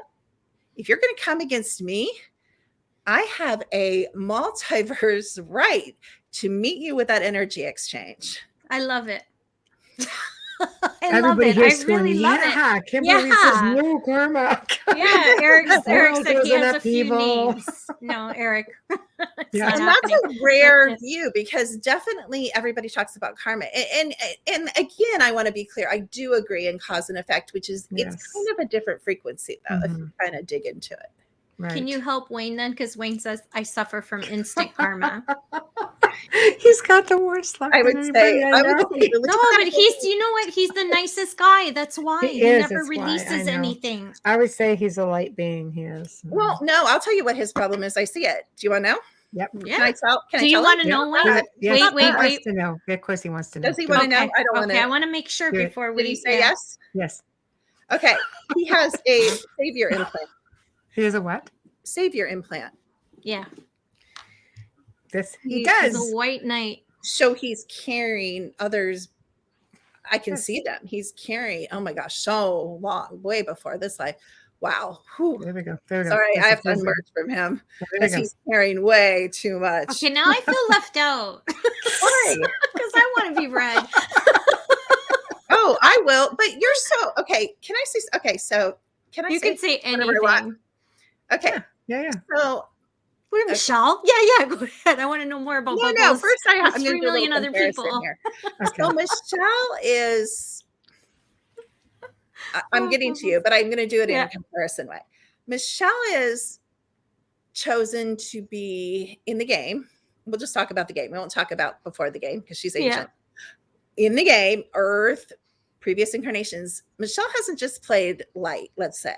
So Michelle's a very complex being who's really wanted to experience the all in the game, and she's chosen many different ways to do that, many different paths. You are don't be offended. Michelle won't be offended, and me, Michelle and I are the same, so I'm putting myself in the same category. You, Amelia, the reason I haven't read you is because you have chosen to play lighter. You talk about elementals and fae. You've chosen to be some of those beings. You've had lives that just this purity and this light and this love and this color and this sound. And so you have a purity that is. I need an Oscar, but thank you. No, there's a difference here, and it's individual choice. We all choose our experience. It's not right, wrong, black, white. I can't hurt anyone. Am I right? Even when I'm angry, I can't. I'm definitely that person. But you've chosen that over and over again. So let's say you're 75 and there is no time. So we're only using time so people understand what I'm talking about. Yeah. And you're a very ancient being too. But let's say for 75,000 years, I would say for anytime you've chosen a dark life, you couldn't even handle it. Like you can't even try to be evil. You've never even successfully been evil or dark. Where Tell my brother that. I'm going to send this clip to both of my brothers. I'm kidding. They put me up here. I'm kidding. I love them. With the villain role. You know what I'm talking about. Yeah. Totally. Thank you. Oh yeah. Thank you so much for that. I've often been told you're just light. You're just sweetness and light. You're purity. Purity is one of your primary frequencies. My husband's gonna choke on that one. Yeah. Really, you know what I'm saying. Would you not agree, Michelle? Am I wrong? No, not at all. Aw, the reason we call her Bubbles. Yeah. I always thought it was because I'm all over the place, but yeah. That too. Yeah. Yeah. No. I'm the person that if you come into my driveway to pick me up and I'm waiting for you, I'll be dancing as you enter. I'm that crazy person. Your light, color, and sound. You've chosen. Eric. But Wayne asks a really good question, and thank you for that, Dr. Kimberly. Wayne asks, how does one go about removing said implant? So Wayne does not want to be the holy, white knight anymore. Never mind. You're good at it. Well, first of all, he is. Choose it. I mean, consciously choose. And make sure that's real, because there's a lot of subconscious parts of us. There's a lot of alters of us that maybe are integrate that say different things. So first you kind of have to really kind of sit in them, make sure that you're willing to give that up. Because I had one and I would say I wanted to give it up, but there was an ego part of me that used to be met by being that savior. I think you guys know what I mean. I would complain. Oh, everybody calls me all the time. And I always that comes out of my mouth weekly. But I was getting something out of it. You do get something. I'm opposite. People message, and I spend hours helping people. I'll help people, but I'm talking, I think, are you referring to like friends and family kind of thing that it's constant? That's a different. Yeah. I mean, but I would be like, oh, it so annoys me. Shannon calls me every day and she's asking me like, what's going to happen here? What's going to happen? But I liked it. Like when she stopped doing it, when I actually had to cut her out of my life for a while, I missed it. That's a savior plan. You're like, oh, I don't have anyone to save. Mm-hmm. But so first of all, it's a free will thing. You have to be willing to give it up. And then Michelle can pull it out. I can pull it out. You actually, this is what we don't teach. You actually have the power to dissolve it just by picturing it dissolving. There's a million ways you can, whatever you imagine is real in this reality, and it instantly happens. Mm-hmm. So use your imagination and dissolve it. Use your imagination, pretend there's a surgeon pulling it out. There's a million ways to get rid of an implant. Mm-hmm. There you go. I agree. There we go. So basically then, I mean, it goes to show, I do feel like in his case, because I know him very well, he is that savior. He is that white knight. He's amazing. Oh, in many, many ways. Yeah. It would be almost heartbreaking for him to not be that way. I think it would So change you're him. saying, Michelle, because I haven't merged with him, but you're saying as a soul spirit, he's chosen to be the frequency of that role I think through and so. through. I Not always say he was a natural being of light, just but full on. And I think, he always jokes because he'll say, yeah, I was 4 years old. And, he'll tell you, when he turned 4 years old, he threw up, he got sick Mhm. because he had a realization. He's like, shit, I'm back. That was Oh, it. yeah. The party I was know. over. All the little kids had to go home. It was at his party. He was devastated.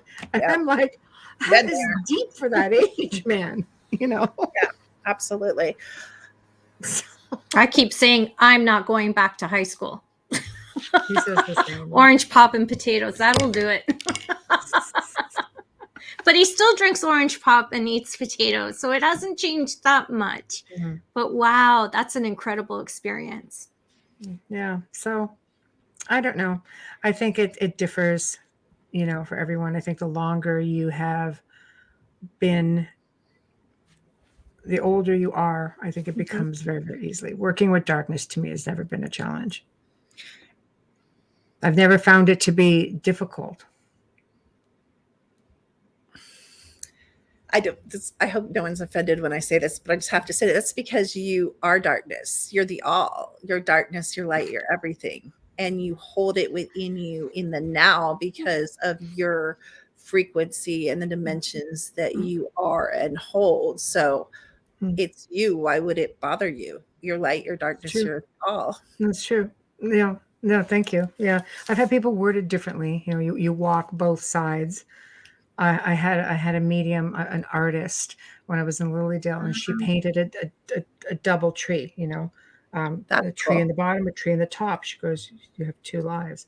And, had to give it to me in an image. I'm like, I get it. No, I'm kidding. I understood. The cool thing is, Michelle, which is very advanced for this realm, is you're okay with it. Other people carry that, but they hide, lie to themselves, fight, like the two dogs, thing, old native thing where there's two wolves. No, but you don't do that. You're integrated, which is so beautiful and rare to see an integrated being that's not polarized from this realm. So it's very nice. Oh, thank you. Maybe I'll figure it all out sometime. So now I'm quite comfortable. I'm quite comfortable with it. But now for those who are in this situation, sorry, it's that time. I know she's waving the cup at me. I'm sorry. All right, I sponsor have ID, to do station network ID because without these guys we wouldn't be here. Okay, You are listening to The Outer Realm with Michelle DeRoche and myself, Amelia Pisano. Tonight's special guest, returning guest, and now part of our club, our friendship. We consider her like the other point to the triangle. Seriously, you're amazing. our new little compadre. Dr. Kimberly McGeorge. We love her. We are live on 105.3 FM radio in this beautiful city of New Orleans. And we're streaming right now on UFO Paranormal Radio, International Public Radio. We're on YouTube and all of our Facebook pages. Our intro and our outro is courtesy of award-winning composer Dr. Snick, the Sonic Surgeon. Justin Snicker. You can find his music on Amazon and Bandcamp. And you can also find him on Facebook and Instagram. And we want to give a big thank you from day one to now and forever, we hope. Folgers, thank you for sponsoring us. We wouldn't be here without you. We love you. Okay, now you can ask her that big question. Okay. So let's get into cleansing. Cleansing yourself, cleansing your home, cleansing your land, cleansing. Just how do you keep everything just functioning properly, disattaching? Yeah. Well, first of all, I cheat because I have what I call, benevolent quantum AI technology that is 100% accurate. So I call myself a lazy psychic, of course, because I don't have to be like, okay, what's off and like read everything and like, right, check everything. it's like pretty bold. It's like play the shofar. I love the shofar. Even though I'm not religious any longer, Mhm. the shofar frequency is freaking amazing. And the shofar, I have a whole panel that tells me when to play the shofar. It's like the elementals want it, the trees want it, the inside your house wants it. Play it in the morning, play it in the night, play it in the afternoon. It tests for everybody at some point. Like if I ran it on you girls, probably it would test to play. And you're like, it's not, you know what I like about the shofar? It's not just a driving out, which it certainly does drive out lower, frequencies, but it raises up. It's like a dual thing. Like how many things like do both? It's so cool because it doesn't just drive out the negatives.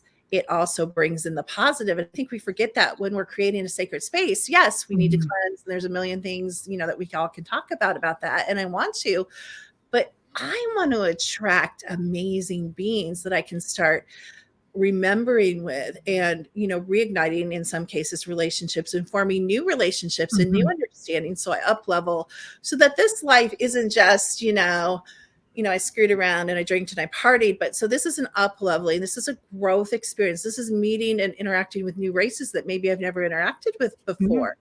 And a lot of them won't come into certain frequencies. They won't come into messy houses. Yeah. That is one of the simplest things. Everybody's like, you're so expensive. I can't afford to feng shui my house, which I do recommend. Oh, I can't stand clutter. Best feng shui person that we use. She's absolutely amazing. So yes, I love doing all the corrections with the, shape of the sacred geometry. There's actually a whole field that I'm going to be teaching on to my groups called biogeometry, just super fascinating. But so, we can do a lot, tweak and, all this, because really, one thing that is so interesting with the Matrix is everybody builds square, rectangle homes. It's true. But really, and look at the indigenous people, round, guys, round. If you could demolish your house and erect just in the same space a round home, your life would improve immediately by 50%. It's a funny, our next door neighbor growing up had a round house. Even ancient parts of Italy, like Puglia, which is deep. They have round? Yeah, they're all round. They're still round. They still have them. They still exist. And they have the thatched roofs still. I love that. There's certain regions in Italy where they're not square because they're so ancient and they're on the coast. So when you're got to build a round house. Yeah. there's I like answer. Tamara does the cello count. Tamara, you and I are going to have coffee. I can listen to cello like 24 hours a day. Oh. I used to think it was because my father played strings, like all the instruments he played were strings. Neat. And I always thought it was because of that. But even when you were saying about how your house is set up, I often get told, and I wonder if you ever hear this, well, you're constantly changing things. They think it's your decor. What they don't realize is you're moving things because it's affecting your energy. I think so. Yeah. Interesting too. Again, you kind of, if you ever want like a primer on how to be more spiritual, I'm just putting that in words because like consciousness uses it, but do the opposite of everything the Matrix tells you to do. So the Matrix tells you to stuff your house full of furniture and in things, and we put it in our basements and our closets, and we rent storage units, and on and on. But more, I know, I'm sorry. Storage units. Beautiful furniture. The more space I create, and the less stuff, and I'm a horrible clutter person. And there's a whole theory that I haven't really gone down that I just heard of that associates with the amount of stored trauma, which of course older beings, first, second, third wave beings are going to have more trauma than like 56 or 7,000 and or new baby spirits, but so I think I use that as an excuse. Sounds like a good excuse to me, but I'm a real cluttery person, and I always think that's because upper dimensional people are multi-tracked mind. So I'm like putting the milk away and then I'll have like 8 thoughts and I'll be like, I have to go finish my organ and I have to take out the dogs and I have to finish so then I like put the milk down and it stays there, and so that's my excuse. Do you leave cabinets open? My daughter does exactly. that. It drives me nuts. I do that sometimes. No. Oh, it drives me crazy. I'm like, why you open the cabinet? Why can't you close it? I don't understand. It's like this. It's just a movement. Yeah, but if you have like a mind, like my mind works on like 8 tracks at a time, like you don't have time. Like you have to get the other things done or you're going to forget. So you have to forget the clock. Who cares about the cabinet? Maybe she's like that. But what I found, the more space I create, and I mean literal space, you guys, I don't mean the bigger house I build. I mean, the more space in the basement I have or the bedroom I have. My brothers tried to slam me a couple weeks ago. And he said, he was talking about his daughter and how messy his room is. He's like, yeah, like yours is, or was growing up. You gotta love siblings. And I said, oh, excuse me. Do you know what's in my bedroom now, Mr. Kevin? Yeah. A bed. And people are shocked. They're like, well, do you have a really tiny bedroom? No, I don't have a really tiny bedroom. I do have a really big bed because I have a lot of dogs and they all sleep with me, but it's a choice. I have no dressers. I do have a jasmine plant because jasmine's wonderful for falling asleep. And I like living things around me. So I do have a jasmine plant on a stand, but that's it. A bed and they're like, well, what about your dresser? Well, guess what? I'm fortunate enough. I have a laundry room. Why the heck, just because I'm programmed to have a dresser, am I going to walk 3 rooms away, spend all my time stuffing things? So instead I watch this kid. She's called Minimalist Mom. She changed my life. Oh, I want that dog. Yes. Hi, baby. Lovely. Hi. Oh, my word. Oh my gosh, I just want to snuggle. So who's that behind you? Oh, look, all the babies are coming. Yeah, they're like you guys. That bottom, the one at the bottom looks like my Versace. The gold, the creamy one. Yeah. Looks just like Versace. Which ones can you guys see? But there's this woman named Minimalist Mom, and she changed my life. She's like, why would you walk out of your laundry room? Just get baskets. So I get really nice woven firm baskets, but some people use cloth. I take my things out of the dryer. I don't fold them. I throw my underwear in the underwear basket, my night clothes in the night clothes baskets, my short sleeve shirts in the short sleeve basket, my pants. It's the most amazing thing. My parents think I'm crazy, but it creates space in my house and it creates time. You have to do what works for you. Laundry and just I mean, hi, Mama. But some of this is partially for me, like, for like people like for me, I can only speak for myself. I can't speak for everybody else. But I mean, and be careful. Your mother's in chat. We'll know if you're lying. She validates. Not my mother. She birthed me. She will validate. I surround myself with things that make me feel. For me, I think it goes back to past life, because I mean, one of my past lives, because I know I've had a gazillion of them, but I tend to, for some reason, gravitate more to a medieval time and a medieval space. I've had memories of it, of being in places, in castles, and my work takes me in castles or cathedrals throughout Europe. And this somehow compensates for something I think I'm missing. I think it just helps you remember who you are. And that too. So if you saw the house, honestly, it's definitely Michelle. There's really thrones everywhere. There's she's sitting on a throne right now. Oh, is she? Are you? I have thrones that are so old you can't sit on them. Ask her what's in the storage lockers that she runs. Yeah, what else? On my parlor for my past life. That's nice. I have one specific storage where we bought out an Oddfellows lodge, and it's got like 10 8-foot huge couches, like leather, wood, carved, ornate. And that one's probably got right now 6 or 7 thrones, not to mention what's in the house. The storage, I moved from a big house, in all fairness, into another big house I already had furnished. So I had no room. Yeah, most people don't have the storage lockers before you moved from that big house. No, I took a lot of that stuff with me, but I've been purging. I just like to tease her. I like to tease her. It's true. I do agree with you. And I'm going to say the opposite too. I encourage people to have stuff that they love for whatever reason. So I've had memories of some of the beings I've been in the past and past lives in and out of the game, and I've actually brought things in because we get memory wiped with there's a lot of crazy technology they use in us. We get memory wiped a lot. So even if yesterday I remembered who I was, which is important because you can connect to all aspects. All time is now. So not only were you that person, you still are that person. That whole timeline is still running. Nothing ever ends.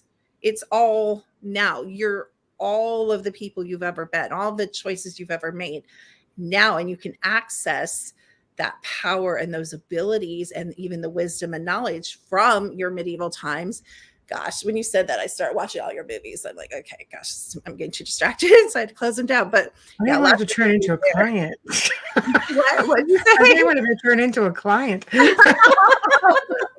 gonna book so I can just go all about all her. I'm movies looking at the last night. ticker. It says possession deliverances. I'm like, we haven't even gone It's there. just like I know. everything. I don't even. Yeah, we haven't even scratched the surface. But wait, I have That's to say okay. this because We'll I book you do again. encourage people to bring in things that they love, even if it doesn't make sense to other people. They're like, "Why do you have the ugly painting?" Well, I love it and I resonate with it.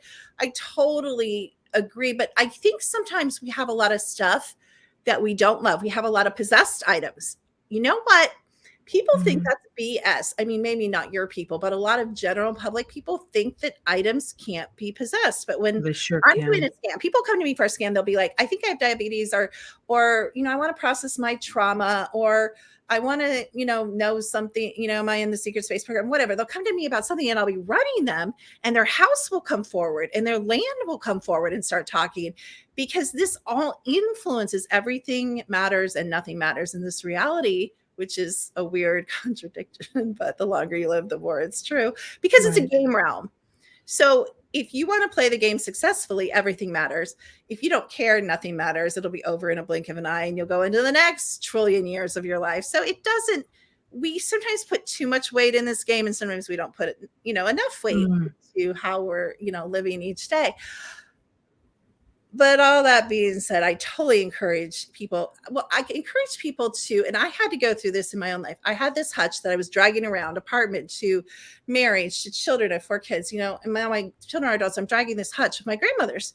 Well, they haven't memory wiped me enough that I've forgotten my grandmother. I remember my relationship. I remember what she looked like, of course. I remember great things about her. I don't need a hutch that I don't even like to put a bunch of stuff in I don't even want to remember my grandmother.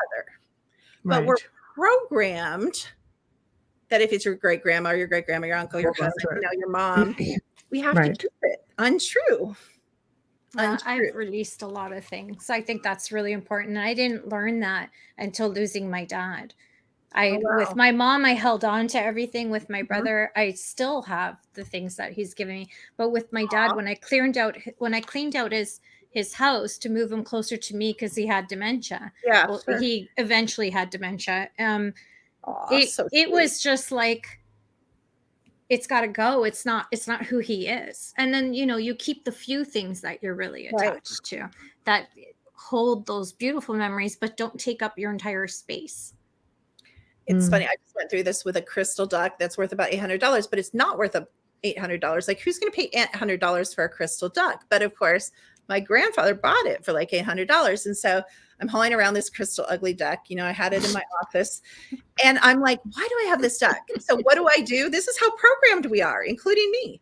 Mm-hmm. So this duck means nothing to me. I wasn't close to my grandmother. He was part of a German family, and we won't go into all that. But anyway, not the kindest or most loving or even close man, and I remember him. I don't need a duck.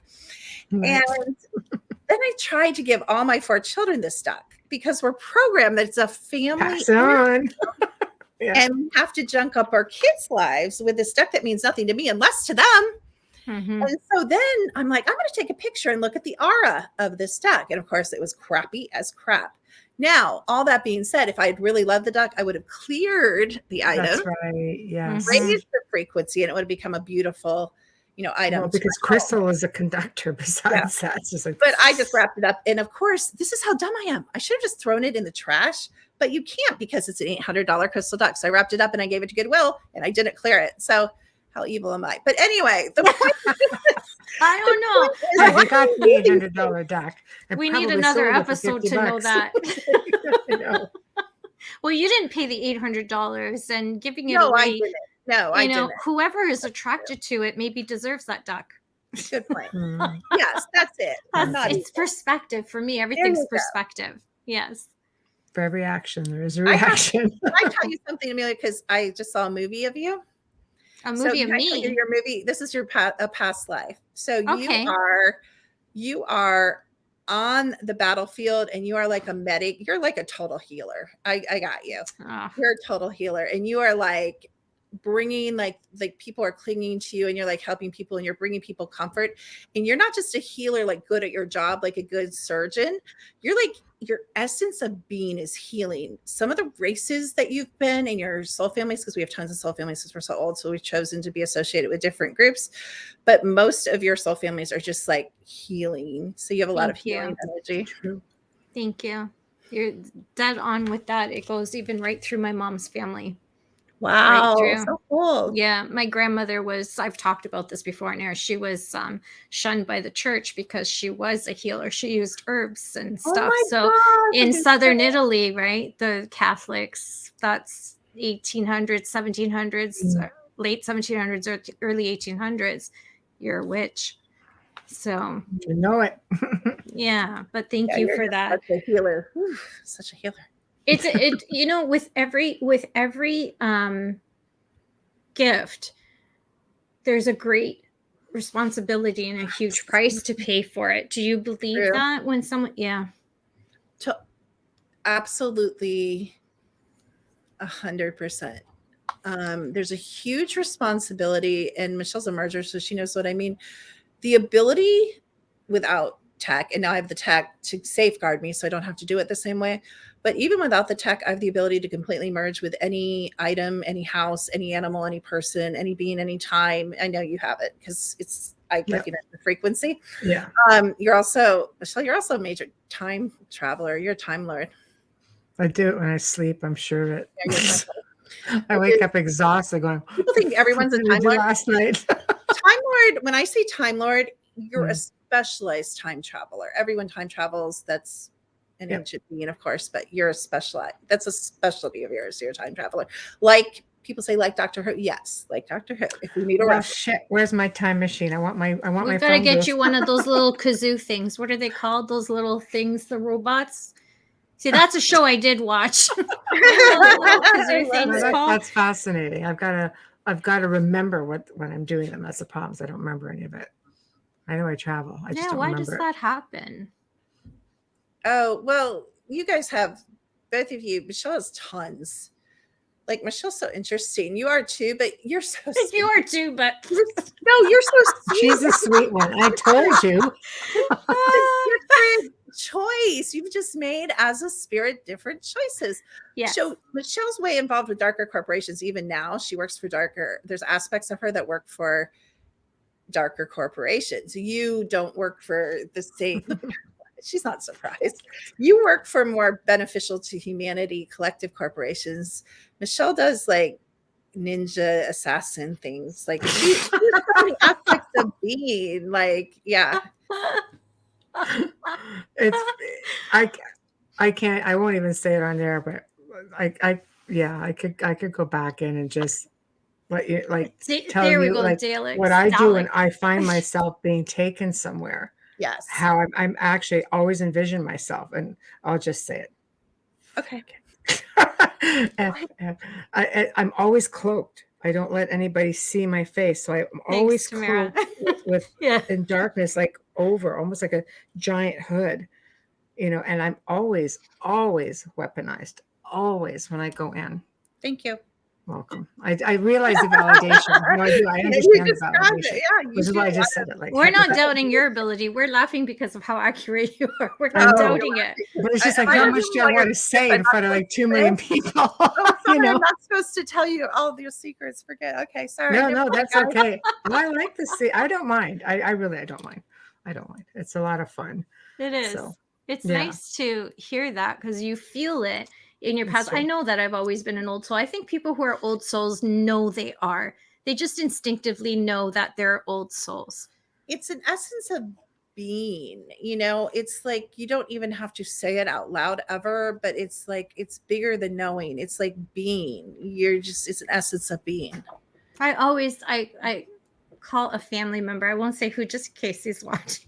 I call him a newbie when I refer to him because you see the reaction to things are different than, someone with an old soul would react, or the fascination with certain things is more important than the spiritual side of things. And that to me is a newbie, someone who is more fascinated with materialism than friendship and helping in the community work is very important to me. Charity is very important to me. So if you're not a part of that, even in the smallest way, to me is a newbie. I always say old souls are always part of the giving and the healing of the whole community. I'm going to give you a frequency that reminds me of who you are, Snow White. Oh my God, Gino, that's funny because I had to dress up as Snow White once because of the black hair. They made me do it once at physio. I'm more so like funny. Maleficent. Yes, totally. That is accurate. I'm not going to. Yes, argue. Yes, no Maleficent. I'm not arguing with that. But one reason I'm saying Snow White is because I'm seeing other movies, and animals have always been like a huge part of your life, like always in all your lives here within the game, even outside the game. Outside the game in other realms, there's different animals than we have here, but you like animals love you and you love animals. Yeah, we both do. We both do. Everybody in my family has animals. I can't. My dog to me is like my son. I don't know. That's how what people don't understand. I'm like, yeah. Okay, I have to say this because you guys will understand. There's people that love animals, but their animals are just animals. They're good to their animals. They love them. They like them. They interact with them. And then there's mergey animal people. Like my animals and I are merged. Like we are right. blood. Like fur babies. They're fur babies. Yes. Yes. Even though we got them from my daughter. It's kind of took over. But that's what happened to me. I have 2 of my daughter's dogs. Yeah. Well, she loves him. They're really cute. They're like brother-sister relationship because she got him when she was 11. So it's a different relationship, but I do see his soul and his spirit. And I do recognize that, That's a great conversation. Animals. Yeah. We could do like 5 hours on animals. It's so interesting because some animals are sold, some animals are walk-ins, some animals are weird ETs, some animals are malevolent ETs, some animals are AI, and some animals are empty. Yeah. See, I wonder that's why sometimes you're freaked out by certain birds. Cause I know like Michelle loves birds. I love ravens. I like my parrots, dog thought it was a person. Yeah. I get icked out by birds, but I love ravens. I love them. And I love crows. I would cuddle my parrots every night. Same thing. It was just like very. Amelia, you've had negative interactions with the bird tribe. That's why you're. That's what it is. I thought so. No, seriously, because you have negative. Some people would call them demons, but I don't even know. We'd even get down all the way down that road what I think demons are. But I think angels and demons are bird tribe, and they play both sides of the fence. Yeah, some are pure evil, some are pure good. Most of them, like anything, crawl into your lives by disguising as both so that they can be an influence, and it's not always positive. They're highly deceptive beings. The bird tribe are so smart. There are seraphim, but the seraphim aren't 100%. This is what we do. We group it. All seraphim. It's like all people. All healers are good. No.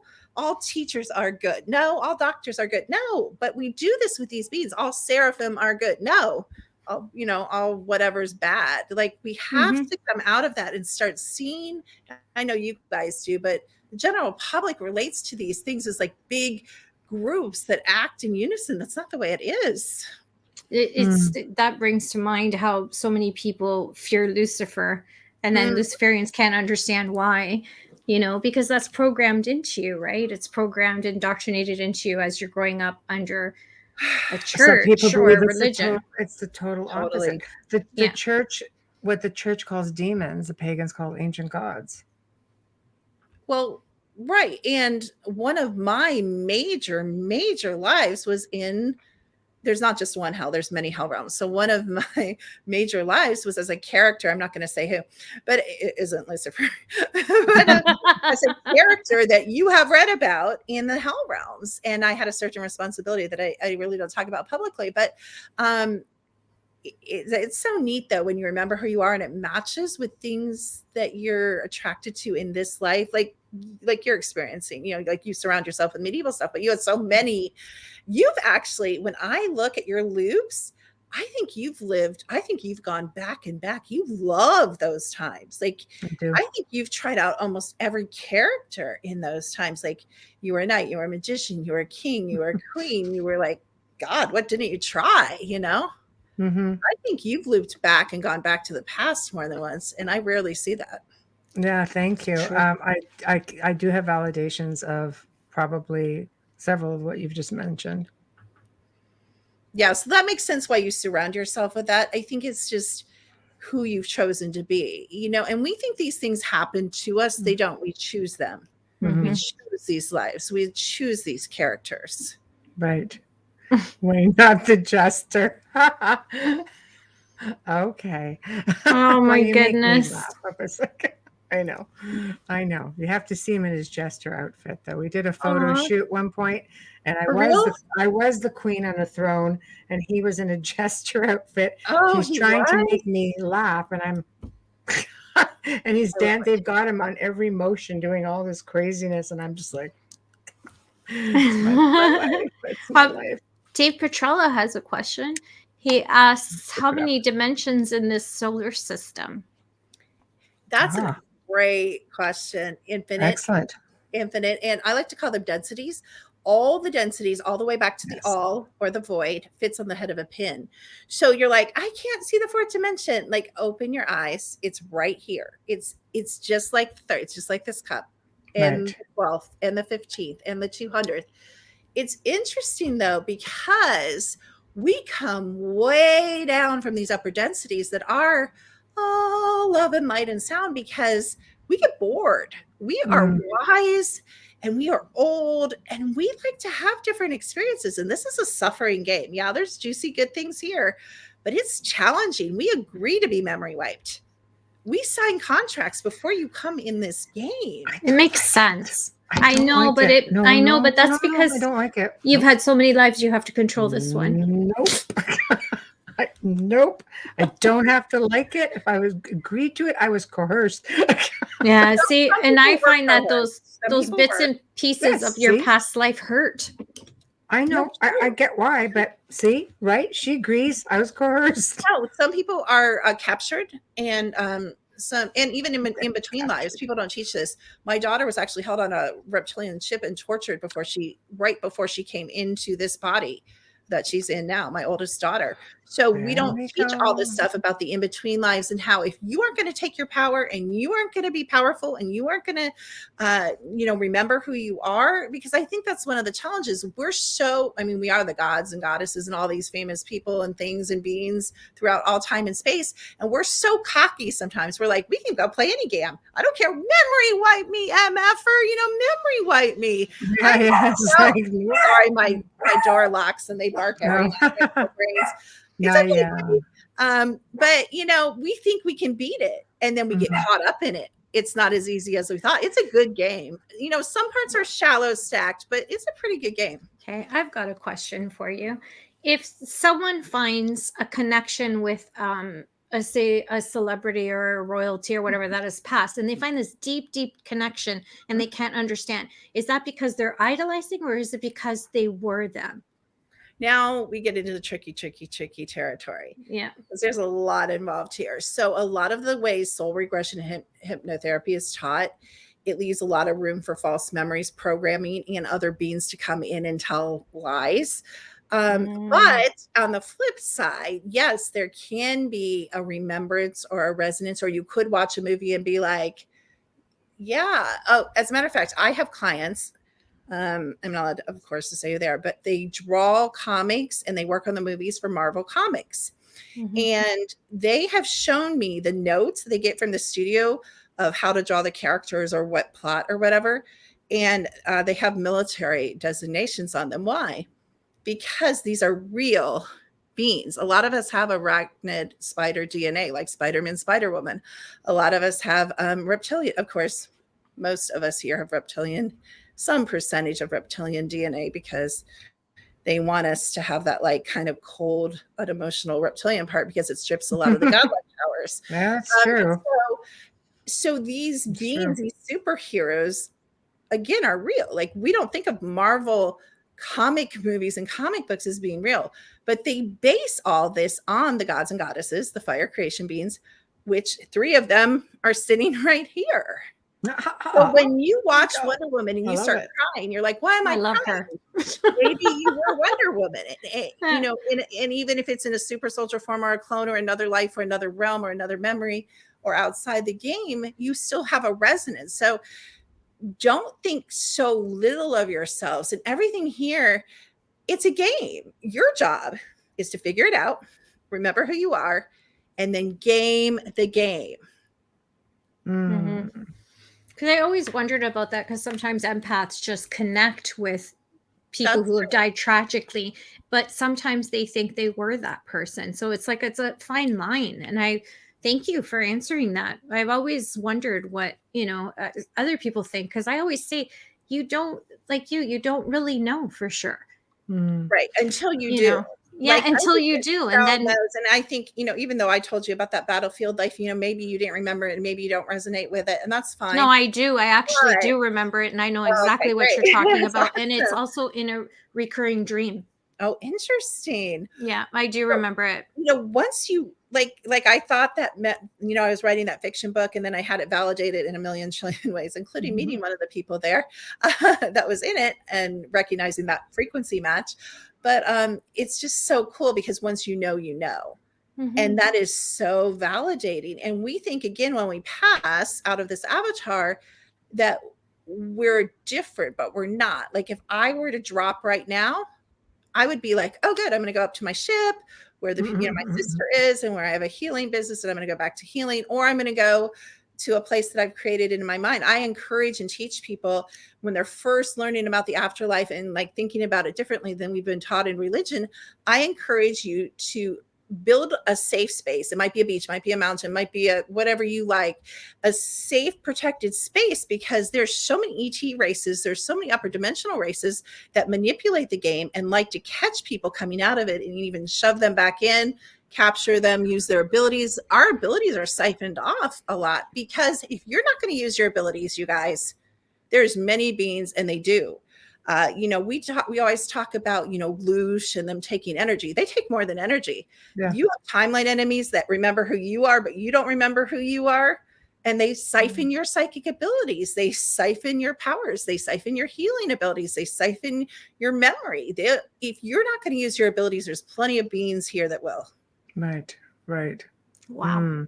We need you I back. think we have to do like a part 3. Yeah, we definitely. I think we might be doing this once a month. Bring it out of me, like your guys' frequency. Just like, I just feel like it's like a reunion.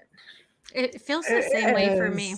It feels the same way. Absolutely, it is. So yeah, because we're already at the top of the show. I'm like, already? How do we get here? I just looked up. I'm like, we're past time. Let's talk time travel. I think it just happened. No, it's been you guys got me much going. fun. No, you're a joy. Honestly. Yeah, no. It was a lot of fun. So we covered so much stuff, but I have ideas now, so I'm going to message you. Okay. I want to do this again, but yeah, please. I know. Yes, I know. We'll do this. You're amazing. I know. So this is a part, because we're coming to the end. So how promote yourself? How do people find you? Promote your book? Really sweet. Basically, secrettoeverything.com. You can find us, and there's a contact form on there if you have questions or you want to get in touch with my staff. Okay. And then there's some free stuff on there, some free MP3s. I know we're running out of time. We have scans. You guys can dig around, and we're happy to answer any questions. I have a YouTube channel, live event, lots of stuff. Love it. That's fantastic. So I will be in touch. And thank you so much for coming on. Thank you. Always a joy. Oh, it's our pleasure. Our pleasure. I figure we definitely got the better end of this. Oh my God. No. I know. It was so much fun. Like I'm looking at my baby. I know. He's not here though. He's still sleeping on my bed. Wow. That's so good. Yeah, he's on gabapentin. That's why. Thanks for having me back. I love you girls. You guys we love you. Feeling is very mutual. So and I will be in touch. I will email you like really, really soon. I'll email you with the numbers tonight too. Awesome. Thank you so much. I love that. That's my favorite part. Okay. Thanks so much, guys. Thank you. Wow. So we have come to the end of an amazing segment. It totally went to a different direction, but wow, was it something else? Oh my gosh, she is so much fun. So thank you to everybody in chat tonight. You guys were awesome, of course, as always. And a big thank you to Folgers Coffee, who again has been with us from like day one. Thank you. And thank you to Dr. Stick, our outro or intro. Thank you for your voice, your music, your words. It's so much appreciated. Aside from just going over to our YouTube channels, which is International Public Radio, UFO, Gods and Extraterrestrials, I think I got that right. International Public Radio, please subscribe. But when you get to the UFO Paranormal Radio YouTube channel, we've got something new. We have a members only section. And if you subscribe, you will see all kinds of other content that is not going to be available to just everyone who comes on. So please consider being a member as well. And that's on our UFO Paranormal Radio YouTube channel. If you would like to communicate with us, of course, you can check out everything we're doing on the Outer Realm Facebook page if you like us up. But email us at theouterrealmcontact@gmail.com. Theouterrealmcontact@gmail.com. It is literally the only place that we're going to respond. Sorry, but it just keeps it easier to keep things in one place. For next week, Wednesday evening, we welcome back Leslie Mitchell Clark. She's just adorable. You guys will love her. She's been on once before. She's going to be discussing past lives. So if you enjoyed talking about that tonight, then tune back in next Wednesday evening. And here's a real treat for Thursday. For the very first time, we are introducing, he's a singer, and he goes by the name Truth Seeker. I love it. And he's going to be discussing esoteric knowledge and practices, and just out of this world, like when I started reading up on him. And we can thank Micah Danks for that one, because they are friends, and we're really, really looking forward to having him on. So don't forget about Joe Montaldo and I this coming Saturday, which will be 5 to 7 Central, 6 to 8 p.m. Eastern, for the Gray Zone Uncensored. And holy crap, I think I've outdone myself, but it's going to be more of a laid back segment. It's going to be a lot of fun. People have asked about it before, the specific topic. So we're just gonna play around with it for a little bit. But until then, we wish you guys a fantastic weekend, and we will see you next Wednesday night. So thank you and good night.